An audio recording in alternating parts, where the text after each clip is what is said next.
Hi! Greetings. Hiya!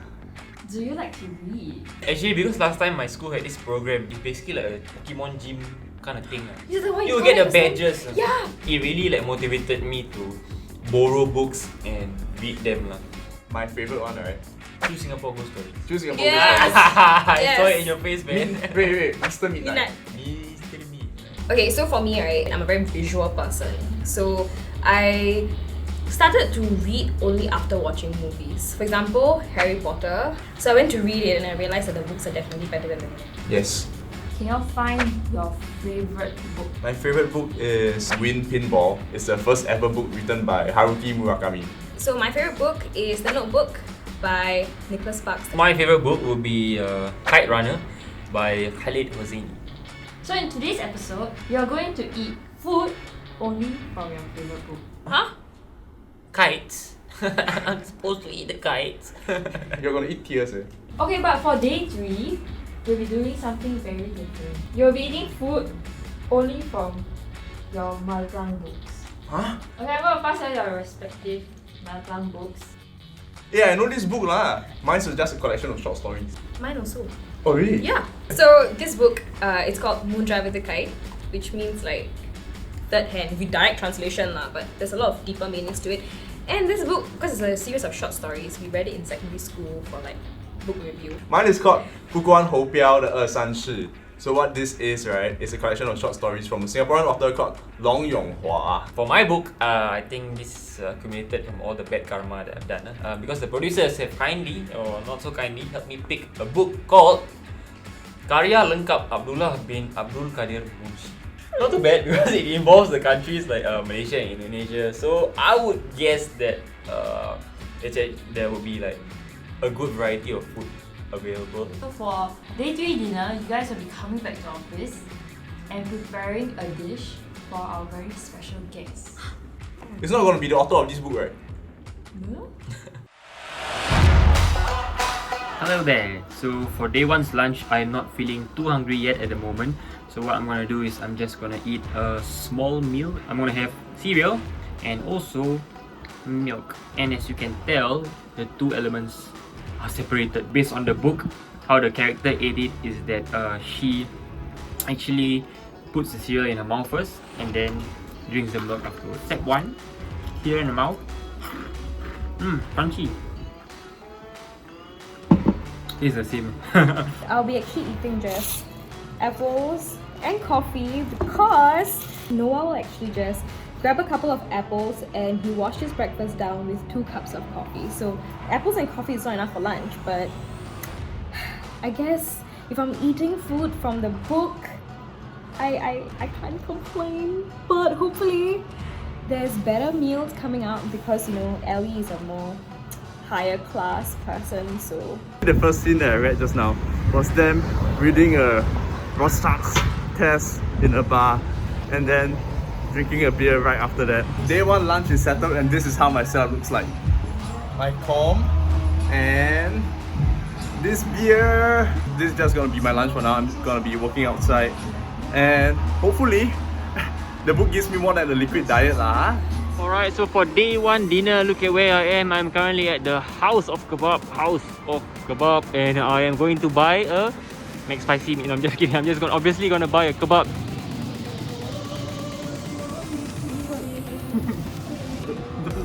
This is very good. I'm gonna finish my kebab and then it will go inside and then kebab go outside. Alright, so it's dinner time and I decided to get fried chicken for dinner because in the text we have a line that says, using what he had on hand, they fried some chicken and baked another batch of biscuits. Texas Chicken has fried chicken and biscuits, so I got them for dinner. Oh, that's perfect. What the hell? Is this spicy yet? The part that I read just now was the author eating a beef stew when he was invited by this girl to go to her place lah.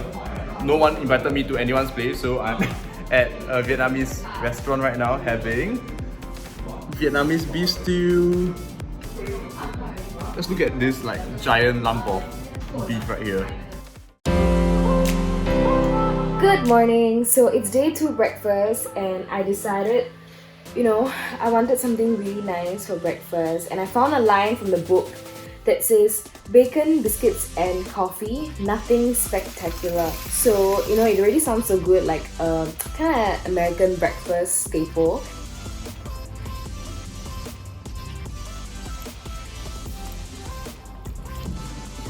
Day 2 now, and it's lunchtime. I just left the office, and yesterday I was reading pages about going to the doctors and being able to eat some sweets. So things like apple pie, donuts, pancakes, that sort of thing. What I have here is an apple pie. This challenge is proving to be a lot easier than I expected. Also, I'm gonna have my lunch today, and what I'm intending to eat would be the skewers of kebab. I went to search the definition of kebab. It's basically like pieces of meat and vegetables. So I'm thinking, sounds quite familiar. How can I add a local twist to it? I'm gonna show you how I've deconstructed the satay, and I'm gonna turn it to fit the definition of a kebab. Kebab.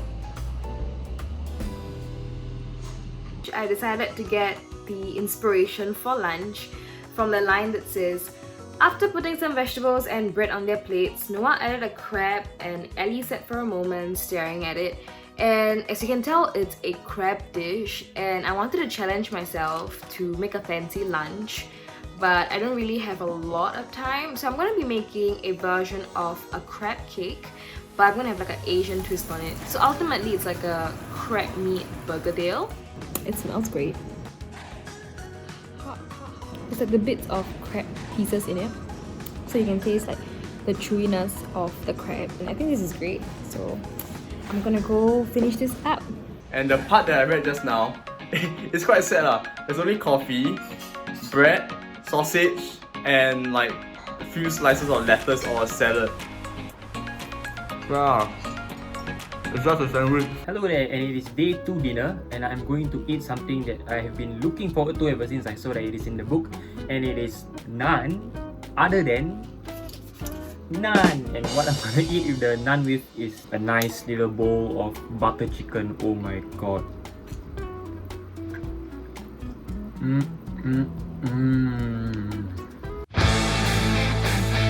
So it's day 3 of the 72-hour challenge, and I'm finally on the Tamil book. Basically, an entire story was based on a type of fruit, and then after that, it kind of emphasized on it clearly. The title of the entire story is called Thoram Param, which I had no idea what it was. So I googled it, and I found out that it actually means oranges. We're gonna have some oranges for breakfast. Okay, it's very sour. It's very gross. The book said they had sweet oranges. Alright, this is my day 3 lunch, and this is supposed to be something similar to nasi gulai. So nasi gulai, what it actually means is like curry with rice. Can be chicken, can be any kind of meats or veggie. Okay, I'm gonna eat. I'm very hungry. Bye bye. Thank you very much. Bye bye. It's day 3 lunch, and just like what the book says, I am having porridge. Specifically fish porridge, because I saw like Yuan over there, right? So there's like fish in it. So this is lunch. It's a lot better than the stale bread I had last night. So I'm pretty glad about it. So far so good. The challenge is promising, but tonight I have no idea what's gonna happen, man. I found another great meal to have for lunch, which is a lot more filling than just oranges. And this time, I think everybody will know this dish, and it's called dosa. So it's a very common Indian dish.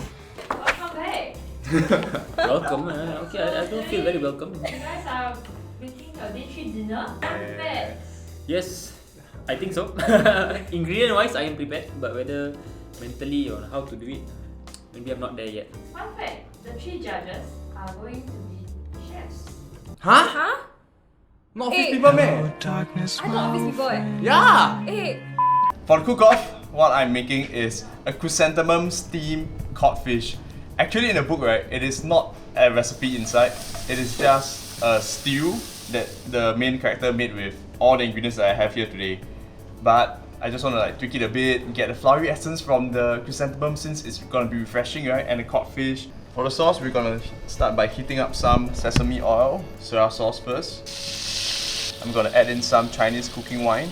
I'm gonna just put in a bit of oyster sauce. This is my steamed chrysanthemum codfish with bamboo shoots, dried mushrooms, and tofu. So the dish I'm cooking today is called nasi uduk. It is found in the book. I believe it was when he went to Indonesia, and then he chanced upon a nasi padang stall which sold this particular dish, which I would be trying to recreate today for the cook-off. And the other thing I have to do is like an omelette. And last but not least, I think apparently what makes nasi uduk like very Indonesian is that there's another type of carb on top of the rice, Japanese fried noodles. So I don't really know how to make it, but the next best alternative is Tana Indomie. So I'm gonna make Indomie and I'm gonna put it beside the nasi uduk later on. Okay, so here with me I have my marinated chicken. It has been sitting inside the fridge for about half an hour or so. I think that will be enough time. And now I'm gonna proceed to deep fry the chicken, and this will be the last portion of my nasi uduk. Alright, so for the cook-off, I'm going to be making some Indian chicken curry. So the first thing is that we're going to boil the potatoes. I'm going to place this in. I'm going to add in lemongrass. I'm going to be adding some curry leaves in them. So the next thing that we are going to be adding is the tomatoes. The paste cooked already. So once this is done, we're actually going to be adding some water. And I'm going to add my chicken first. I'm going to add in the boiled potatoes. So that's pretty much it. I'm just gonna let it simmer for about 5 more minutes, and then later on I'll be plating it with a side of rice. Hi everyone, I'm Chef KK Kong, the VP of Singapore Chef Association and also the Executive Chef for Sentosa Golf Club. Hi everyone, I'm Chef Eric Neo, President of the Singapore Chef Association and Executive Chef at Intercontinental Singapore. Hi everyone, this is Chef Bala. I'm the President of the Indian Chefs and Culinary Association of Singapore, Chef and owner of Empire Cuisine. So I was reading my book, right? It's a collection of Chinese short stories. And then the last story was about this guy going to a cooking competition. And the dish that he won with is this dish called CHRYSANTHEMUM.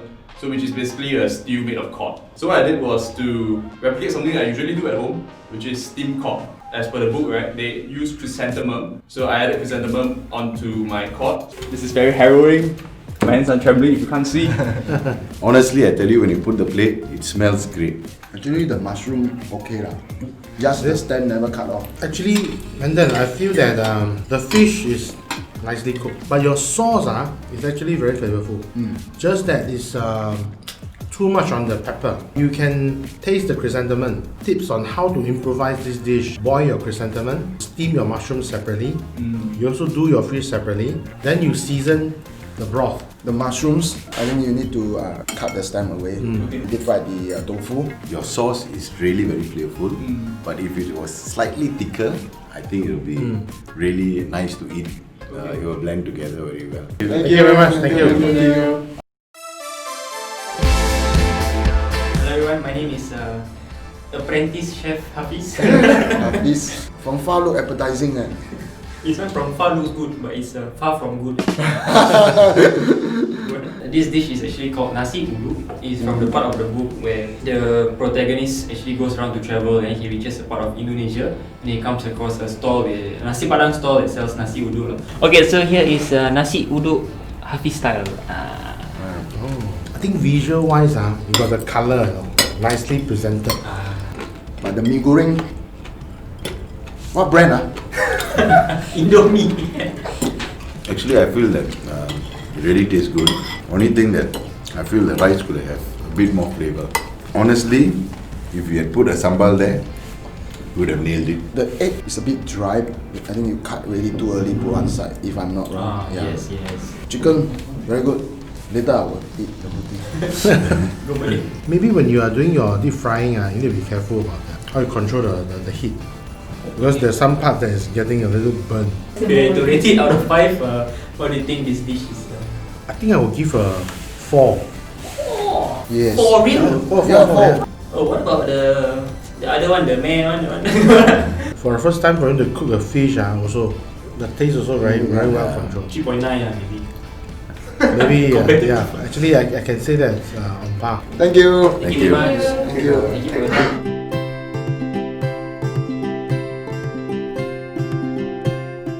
Okay, hi guys, I'm Sangeeta, and today I'll be presenting you guys with Indian spice chicken curry. I chose this because one of the stories that I read the mom was actually cooking chicken curry for the family, and it just reminded me of how my mom always cooks chicken curry at home as well. So it's a very family-based bonding dish that we always have at Indian families. So I'm presenting that to you guys today. Looking at the chicken curry, usually when we eat chicken curry, we expect a bit of oil to come up because that means the masala is cooked. Yeah. So I don't see any oil. To me, very nice, but Chef Bala say, Taste-wise, in terms of seasoning, you can add a little bit more. Instead of using chicken breast, you can use chicken thigh, but potato very well cooked. Usually when you cook the gravy or masala, the oil will rise up. That's when we know that the masala is cooked. Yeah. So now the masala is not cooked. Right. Okay. And your spices are burnt. This is Yeah, it's cha burnt, lah. Chef Bala. Probably I'll give, since she's a first timer and all that, probably I'll give her a 3. 3 ah? No, 3.5. Okay. Yeah, I also give 3.5. Thank you. Cooking a dish after reading a book, it allows the person to gain knowledge out of the book. It's also to let him start his passion for cooking, especially cooking at home, where you can enjoy the dish with your family. You bring us a lot of inspiration, ideas. As chefs, when we cook and when we create dishes, every dish has a story to tell. This is the other way around. They read the story and then they create a dish. So I think it's a very good way of inspiring people to come and cook. Reading and cooking go hand in hand. So was this whole challenge difficult? For me, it was not as bad as I first imagined it. So top of my head, I thought, oh shit, it's set in like a location or setting where like food wasn't really an available resource and everything. So in my head, I was like, oh my god, am I going to starve for the next 2 or 3 days? But then I realized after looking through the book, hey, the story is about the main character is actually from a wealthy family. And Hey! so I could easily find the food, man. So for my book, I took the notebook. There's not much lot of food mentioned in the entire book. So I was a bit like skeptical, like what if there's really no food at all? So I managed to find like one of my breakfast items, or lunch I think. And I had apples and coffee. And I was just there like... So would you encourage people to try this challenge? I think it's an interesting challenge to take on because whenever anyone encourages anyone to read books, it's more of like to transport yourself into that world or to try and imagine things like based on what you're reading, whether fictional or non-fictional. But the good thing about this, you are actually doing things that the characters inside the book are doing, and specifically food related. It's a next level way to like transport yourself into the shoes or characters' point of view. It's a very interesting way to fuse food and reading together and challenge yourself. Instead of just reading it and putting it back on the shelf, you read it, then you read it again and be like, maybe I should try this food, it looks nice. If I were to do this challenge again, I would want to like try books that have more imaginative food, like Harry Potter, that kind. And I think that it will be a lot more fun. So for me, I was mostly like doing the challenge while I was at work. So when I was there, it was very convenient that I was using my iPad and I had the NLB app on my iPad, so I could just like very easily read through and scroll faster rather than having like a book and just like flipping and being afraid that it's gonna get dirty, I'm gonna misplace it, I'm gonna get crumpled pages. Having the book is just very convenient when it's online lah, obviously. I think like through this process or through this challenge, it also helped me rediscover the book that I deemed as my favorite. Because I mentioned earlier also, like I didn't really remember the details of the plot and also the characters. But when I went through the book again, and then it helped me remember again what the storyline was, what was the message, or what was the messaging inside the book and everything. Thank you National Reading Movement for making this video possible. We managed to try this challenge and it allowed us to rediscover our favorite books. With the NLB app, you can now have the whole library at your fingertips. So do download the app and then try this challenge out for yourselves. Thank you guys for watching this episode of 72 Hours Challenge. For more videos, you can check out over there. And do remember to like, share and subscribe. Bye! Start reading!